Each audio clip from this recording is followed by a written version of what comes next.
खाटू श्याम जी को हारे का सहारा कहा जाता है। जब सारे काम बिगड़ने लगते हैं और कोई रास्ता नज़र नहीं आता, ऐसे में श्याम बाबा सहारा बनकर सारे कष्टों का निवारण कर देते हैं। आज ऐसे ही श्याम बाबा की एक भक्त की कहानी हम आपको सुनाने जा रहे हैं। मध्य प्रदेश के ग्वालियर में एक परिवार रहता था, जिसमें सुरेश, उसकी पत्नी सत्या व उनकी एक 8 साल की बेटी नव्या थी। सत्या खाटू श्याम जी की बहुत बड़ी भक्त थी। वह दिन रात श्याम बाबा की पूजा करती थी। अपनी माँ के साथ नव्या भी खाटू श्याम जी की पूजा करती। वह बाबा के सामने बैठकर घंटों बातें करती रहती थी। उसने श्याम बाबा को अपना दोस्त मान रखा था। नव्या का मन किसी भी खेल कूद में नहीं लगता। वह बाबा की नन्ही भक्त केवल अपने बाबा के साथ बात करती रहती थी। एक दिन सुरेश को कंपनी के काम से बाहर जाना पड़ा। सुरेश ट्रेन से चला गया। घर पर सत्या व नव्या अकेली थी। तभी उन्होंने टीवी पर न्यूज़ देखी कि जिस ट्रेन से सुरेश जा रहा था उसका एक्सीडेंट हो गया है।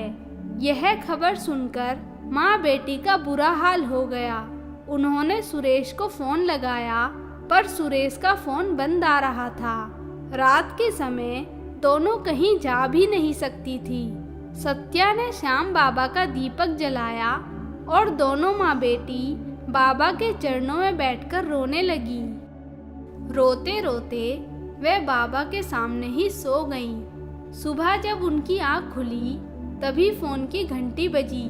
सत्या ने फ़ोन उठाया तो दूसरी ओर से सुरेश की आवाज़ थी। तब सुरेश ने जो बताया उसे सुनकर उन्हें विश्वास नहीं हुआ। सुरेश ने कहा वह भी उस एक्सीडेंट में एक बोगी के अंदर फंस गया था। काफ़ी देर बाद उसे होश आया, तब तक रात हो चुकी थी। चारों तरफ अंधेरा था। उसने काफ़ी आवाज़ लगाई पर कोई नहीं आया।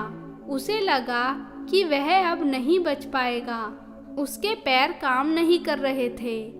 तभी उसने देखा उसकी बेटी नव्या एक बाबा के साथ वहां आई और वह बाबा से कह रही थी, बाबा मेरे पापा को बचा लो। तभी एक तेज रोशनी दिखाई दी। सुरेश ने ध्यान से देखा तो उसकी बेटी का हाथ पकड़े श्याम बाबा उसके सामने खड़े थे। सुरेश की आंखें चकाचौंध हो गईं। उसके बाद उसके पैर अपने आप ठीक हो गए और वह खुद उस बोगी से निकलकर बाहर आ गया। बाहर निकलते ही वह श्याम बाबा के चरणों में गिर पड़ा। बाबा ने उसके सिर पर हाथ फेरा। जब उसने आँख खोलकर देखा तो दिन निकल आया था।